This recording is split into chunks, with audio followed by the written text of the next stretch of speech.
नमस्कार, मी डॉक्टर चैतन्य दातार, अनुवंशिक आजार तज्ञ अर्थात clinical and metabolic geneticist, Bharati Hospital Pune. फेब्रुवारी महिना म्हटला की आपल्याला वेध लागतात रेअर डिझीज डेचे किंवा दुर्मिळ आजारांचा दिवस, जो की 28-29 फेब्रुवारी रोजी साजरा केला जातो. सो इसेन्शियली बहुतांश रेअर डिझीजेस किंवा दुर्मिळ आजार हे अनुवंशिक असतात आणि आजतागायत साधारण 7-1 हजाराच्या आसपास आजारांची नोंद ह्या कॅटेगरीमध्ये केली जाते. आता भारतामध्ये ह्याचे प्रमाण थोडे अधिक आहे, कारण इसेन्शियली नात्यात लग्न होण्याचं प्रमाण जास्त आहे, तसेच स्वजातीय किंवा पोटजातीमध्येच लग्न जी होत असतात त्यामुळे ह्याची संख्या जास्त आहे.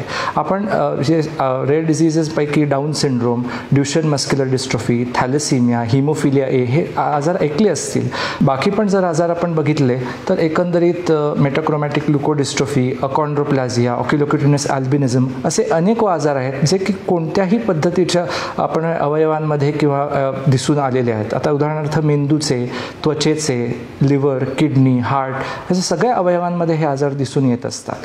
परंतु काही केसेसमध्ये हे आजाराचं जे आपण म्हणूया की सिम्पटम्स जी असतात ही बऱ्यापैकी सामान्य आजारांसारखी असतात. जसं की बाळ वारंवार आजारी पडणं किंवा सततचा इन्फेक्शन्स होत राहणं ही सुद्धा मेटाबॉलिक आजारांची कारणं असू शकतात. त्यामुळे काही आजारांचं जे निदान आहे हे बऱ्यापैकी लांबणीवर पडतं. परंतु योग्य निदान आपण वेळेवर केलं आणि त्यावर योग्य उपचार केले तर काही आजार हे पूर्णपणे आपण म्हणूया मॅनेजमेंट ही उत्तम पद्धतीने देता येऊ शकते.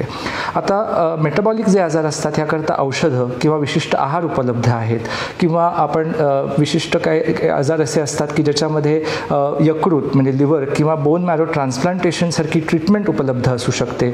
नवीन उपाययोजना जसे एन्झाईम रिप्लेसमेंट किंवा जीन थेरपी पण उपलब्ध आहेत.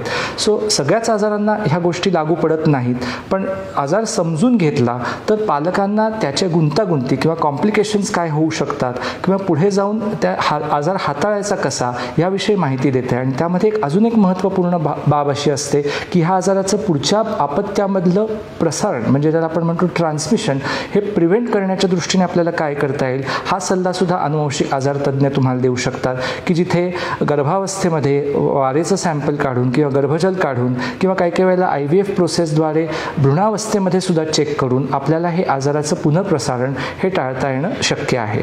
सो ह्या आजारांची व्याप्ती खूप मोठी जरी असली तरी त्यावर योग्य निदान असेल त्या ठिकाणी उपचार घेणं आणि पुढच्या प्रेग्नन्सीमध्ये हे आजार प्रसारण करण्यापासून रोखणं हे फार महत्त्वाच्या बाबी आहेत, ज्याचा सल्ला हा अनुवंशिक आजार तज्ज्ञ तुम्हाला देऊ शकतात.